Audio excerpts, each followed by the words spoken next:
Nom d'un clito. Nom d'un clito. Nom d'un clito. Nom d'un clito. Nom d'un clito. Nom d'un clito, le podcast qui se fout des tabous. Une exploration sans filtre ni excuse de la santé sexuelle au féminin et au masculin. Des témoignages intimes, des récits de vie, des interviews d'experts et d'expertes, des conseils et une communauté où ta voix compte. Je suis Céline Guillan, facilitatrice de l'univers Nom d'un clito. Allô, allô, ça enregistre. Yes! Alors, salut les clitofolks, j'espère que vous allez bien aujourd'hui. Bienvenue dans cette nouvelle émission, ce nouvel épisode. Alors aujourd'hui, voilà, je les introduis, on les appelle soutifs, parfois soustifs, soutien loloche ou encore lance-pierre, comme disait ma grand-mère. Tu les appelles peut-être autrement, et si c'est le cas, envoie-moi un DM sur le compte Instagram du Clito, nom d'un clito tout attaché. Je suis bien curieuse. Mais en tout cas, tu l'auras bien compris, dans cet épisode, je vais te parler du soutien-gorge. Yeah! Je t'avais dit un petit peu à l'avance que j'allais faire cet épisode. Et dans cet épisode, je vais te parler de mon premier achat de soutien-gorge. Je vais t'amener aussi brièvement, le plus brièvement possible en tout cas, le contexte historique, les normes sociales, mon expérience, comme je l'ai dit tout à l'heure, et puis je te glisserai aussi un clitoscope avec des fun facts. Et puis, attention, si t'es un homme, c'est pas parce que je vais parler de soutien-gorge que cet épisode ne te concerne pas.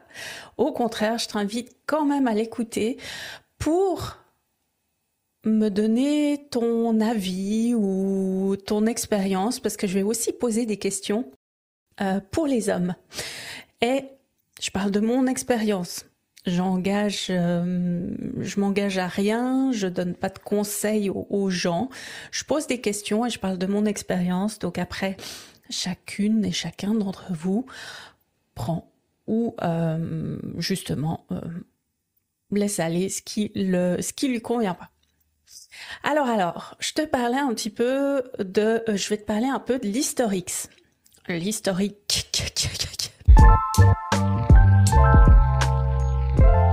Nom d'un clito, parlons-en. D'où ça vient cette histoire de soutien-gorge? On part de l'Antiquité. Chez les Grecs et les Romaines, elles portaient déjà un semblant de soutien-gorge. Et c'était plutôt un bandeau de tissu qui s'appelait, attention, le strophium. Attention, j'ai pas dit scrotum, hein. Ou apodesme, et qui était utilisé pour soutenir ou aplatir la poitrine lors d'activités principalement sportives. Puis plus tard, à la Renaissance, à l'époque victorienne, le corset devient un élément clé de la mode féminine parce qu'il modélise le corps selon les normes. Alors là, on parle déjà de normes, les normes de l'époque, taille fine et poitrine relevée. Mais malgré tout, ce corset, il a ses travers parce qu'il entrave la respiration et peut causer des déformations des côtes notamment et la compression des organes internes. Et ça, c'est pas trop chouette, hein. On se rappelle un petit peu des femmes qui tombaient dans les pommes parce qu'elles n'arrivaient plus à respirer. Puis que c'est vrai que ça devait pas être super, super confortable. Heureusement, je vis au 21e siècle. Alors, en parlant de heureusement, à la fin du 19e siècle, les femmes s'émancipent et le corset devient de moins en moins populaire, notamment après des campagnes de santé dénonçant leurs dangers. Et d'ailleurs, c'est en 1914 que Mary Phelps Jacob invente un prototype de soutien-gorge qui devient une alternative plus légère et confortable qu'au corset. Enfin, qu'un corset, tu m'as comprise. Merci Mary. Oui, vraiment, quelle invention. Après, tu le verras dans l'épisode, ça devient ce que ça devient. Et en attendant, j'ai une première question à te poser. À toi qui écoutes, homme ou femme, femme ou homme, peu importe. Parfois, c'est vrai que la bienséance, voilà, je trouvais plus le mot, la bienséance veut qu'on commence d'abord par les femmes. Mais bon, bah, femme, homme, femme, bon, bref. L'image du soutien-gorge te fait penser à quoi? Est-ce que pour toi, c'est un symbole de féminité, de sensualité, peut-être, une simple pièce de vêtement ou un truc super inconfortable? Dans les années 1920-1930, je précise, ouais, parce qu'on arrive, là on est en 2024, donc d'ici 20-30 ans on parlera des années 20, mais les années 20 de l'an 2000, donc là je précise, parce que j'envisage bien que mon épisode s'écoute encore dans les dizaines, vingtaines, cinquantaines d'années, voire plus au-delà. Donc dans les années 1920-1930, les premières marques de lingerie se développent et en parallèle, les publicités commencent à sexualiser l'objet, renforçant son association avec la séduction. Donc ça commence déjà plus ou moins là. Et ensuite, on a les années 1950-1960 où là, ça commence à chauffer pour nous, mesdames. Parce que les femmes sont encouragées à avoir une poitrine parfaite, entre guillemets, bien sûr, reflétant les standards patriarcaux de l'époque, encouragés par le glamour hollywoodien et les fameux soutiens-gorge coniques, que personnellement, j'ai jamais vraiment trouvé super beaux. Et ben d'ailleurs, toi, t'en penses quoi des soutiens-gorge coniques, en fait, de cette forme-là? Et puis, on a plus tard, dans les années 1970, pour les Français, le féminisme critique le soutien-gorge qui devient alors un instrument d'oppression. Certaines femmes choisissent de ne plus en porter, prônant la liberté corporelle. Et à cette époque, les féministes, elles dénoncent en fait l'idée que les femmes doivent toujours soutenir leur poitrine pour la conformer à une norme de beauté dictée par la société. Et elle rejette aussi l'idée que les tétons soient obscènes ou doivent être cachés. Eh bien, d'ailleurs, toi, t'en penses quoi de ça? Est-ce qu'on les cache ou on les cache pas, les tétons? En tout cas, le mouvement Free the Nipple milite pour la normalisation de la visibilité des tétons féminins, notamment en dénonçant les doubles standards sur les réseaux sociaux. Et ça me fait me poser la question pour les hommes, on les cache pas? Toi qui écoutes, t'en penses quoi, homme ou femme, encore une fois? Moi, personnellement, sur un homme, donc je prends l'exemple de mon mari, quand il met une chemise blanche qui pourrait laisser transparaître ses tétons, je pense que je dois faire une projection, je me sens mal à l'aise pour lui. Alors j'ai jamais posé la question, et d'ailleurs, mon mari, si tu m'écoutes, eh bien, écoute, on en parle, je suis très, très, très curieuse. Et pourquoi pas en faire un épisode à deux. Aujourd'hui, les discours féministes contemporains insistent sur le fait que le soutien-gorge n'est pas intrinsèquement oppressif. Je demande quand même à voir, je t'en parlerai un peu plus tard de mon expérience. C'est sûr que ce qui compte dans l'histoire, c'est la liberté de choix, porter un soutif par confort, pour l'esthétique, mais jamais pour ou par obligation. Et tout ça, ça m'amène à te parler de mon parcours personnel. Oui, enfin, yay! Mon parcours, eh bien, écoute, je vais commencer un peu plus par le commencement, mes premiers soutiens-gorge. Je devais avoir 11-12 ans, quelque chose comme ça. Et je me souviens être partie faire les courses avec ma maman, on va au rayon. C'était pas une brassière, c'était vraiment avec les agrafes derrière. J'étais entre deux bords, j'étais le côté hyper excitée. Yeah, je vais avoir mon premier soutien-gorge, je les trouvais tous tellement jolis, et puis je me réjouissais. Puis de l'autre côté, c'était un peu gênant, parce que je voulais pas trop que les autres voient. Je me disais, oh ça y est, si par hasard je croise quelqu'un que je connais, un copain, copine d'école, encore pire, un copain d'école, bah ouais, je veux pas qu'il me voie en train d'acheter mes premiers soutiens-gorge, c'est quand même un peu intime.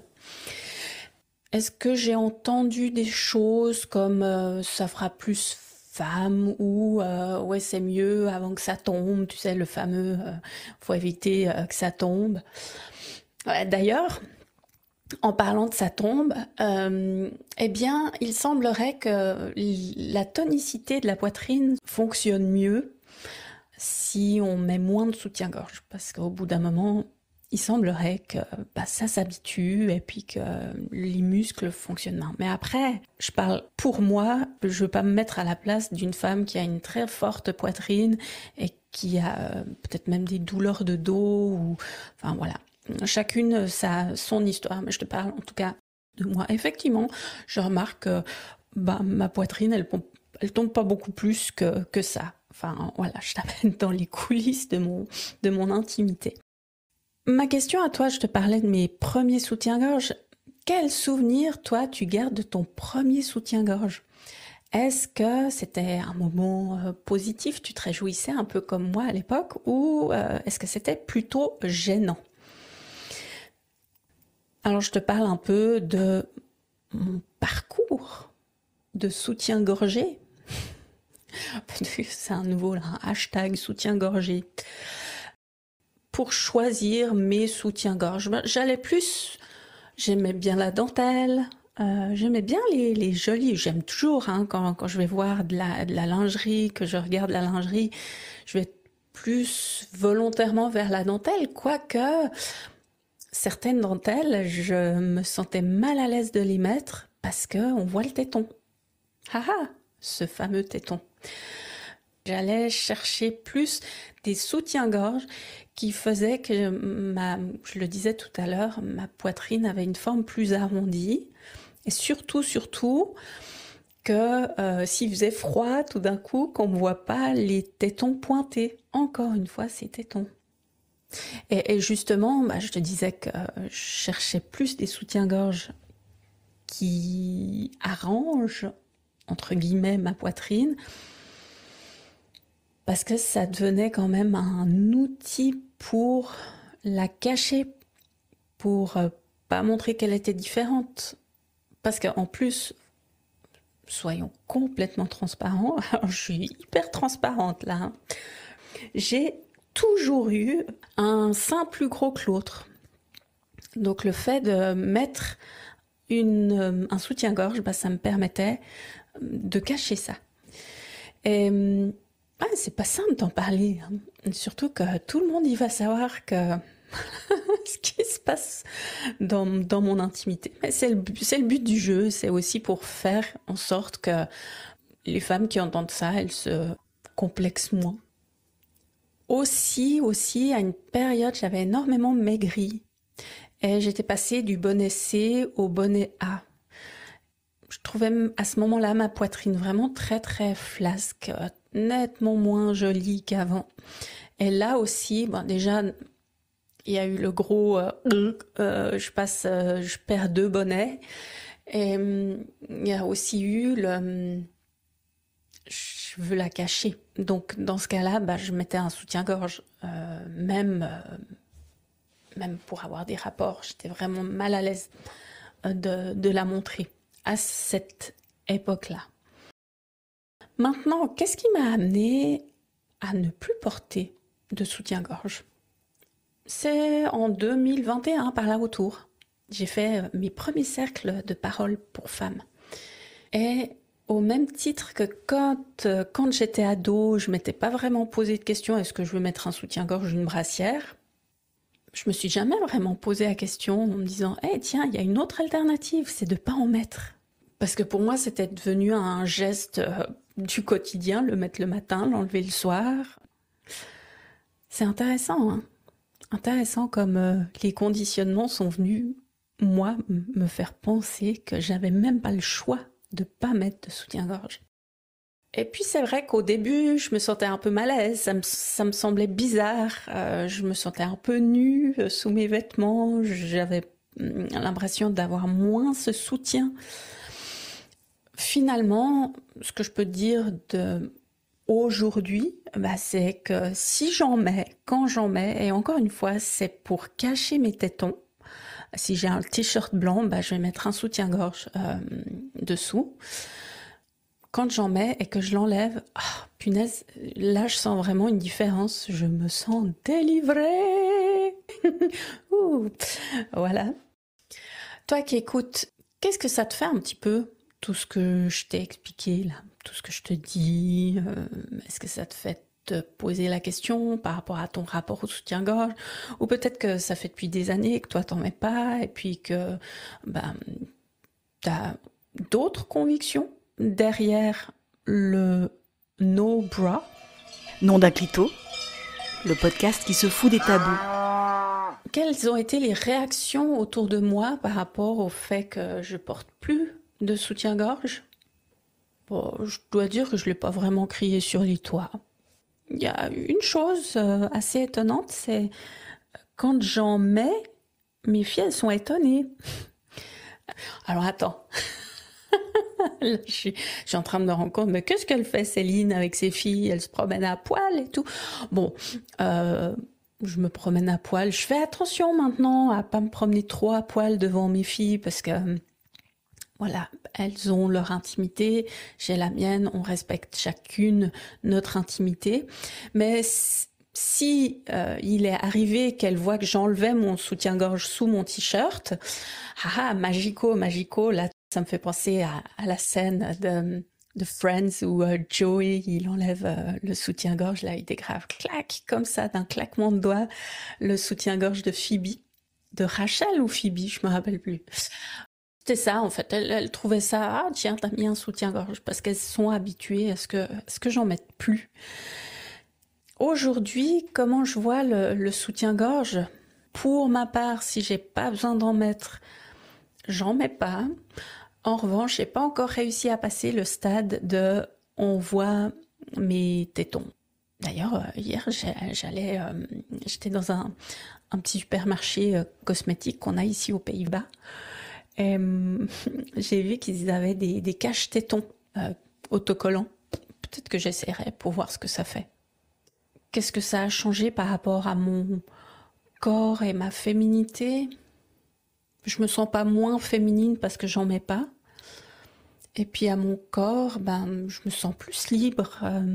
J'ai pas cette trace là sous l'aisselle du soutien-gorge parce que même s'il est ajusté, au bout d'un moment, il y a quand même une marque qui se fait. Pour me positionner en tant que maman aussi par rapport à ça, parce qu'il y a peut-être des parents qui écoutent. Encore une fois, c'est leur corps, c'est leur choix. Pour l'instant, elles m'ont pas forcément demandé de porter un soutien-gorge. Si elles en avaient l'envie un jour, je les accompagnerais à le faire. Mon aînée, ça tombe bien, on parle de soutien-gorge. Mon aînée, elle met des brassières. Alors, est-ce que c'est parce qu'elle me voit ne plus mettre de soutien-gorge? Peut-être qu'elle se dit, elle a le choix. Peut-être que c'est aussi par raison de confort qu'elle se dit que c'est peut-être pas super confortable, ces machins. Et ça m'amène à te poser cette question, toi, en tant que maman ou papa même. Est-ce que tu t'imagines accompagner tes filles, tes filles, dans ce type de choix? Et si oui, comment? Ou peut-être que c'est même déjà fait et puis que tu as envie de partager ça avec moi. Donc, encore une fois, DM-moi. Je suis vraiment curieuse d'avoir le point de vue d'autres personnes par rapport à ça. Hey, Clitofox, je t'annonce le clitoscope. Nom d'un clito, clitoscope.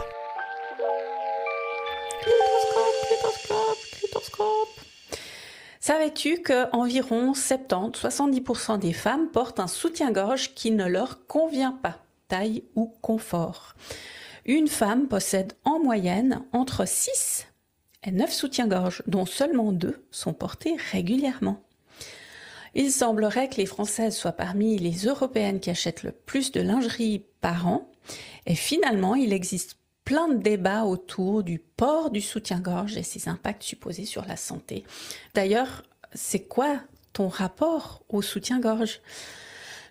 Est-ce que pour toi, c'est comme une seconde peau ou peut-être que tu vois ça comme une forme d'oppression sous forme de tissu ? Comment tu te sentirais avec ou sans soutien-gorge ? Puis les hommes aussi, c'est quoi ta position ? Enfin, peut-être que tu côtoies des femmes qui ne portent pas de soutien-gorge, mais peut-être que tu as une idée aussi par rapport au soutien-gorge. Peut-être que pour toi, c'est de la lingerie sexy et puis tu imagines pas qu'une femme ne puisse pas en porter ou au contraire, tu compatis avec, avec nous les femmes. Je suis vraiment curieuse d'avoir ton avis, tes réactions, ton expérience. Tu peux m'envoyer un DM à nom d'un clito, tout attaché, sans apostrophe. Ou pour ceux qui utilisent Facebook, tu peux me retrouver sous Céline.Guillan. Tu verras, il y a ma photo sur mon profil, donc tu peux pas louper. Viens me dire un petit peu quelle est ton expérience. Ou peut-être même que dans cet épisode, il y a des questions que tu aurais aimé que je soulève plus. Et peut-être, j'en ai parlé pas mal aujourd'hui du téton, peut-être que je pourrais envisager de faire un épisode rien que sur le téton et ce côté tabou dans la société.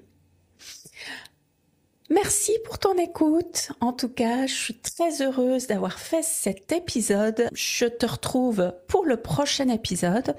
Et en attendant, rappelle-toi, chaque voix compte. Nom d'un clito, un espace ouvert à toutes et tous. Pour tout savoir sur l'univers Nom d'un clito et ne rater aucun épisode, like et inscris-toi à la Clito News. À bientôt.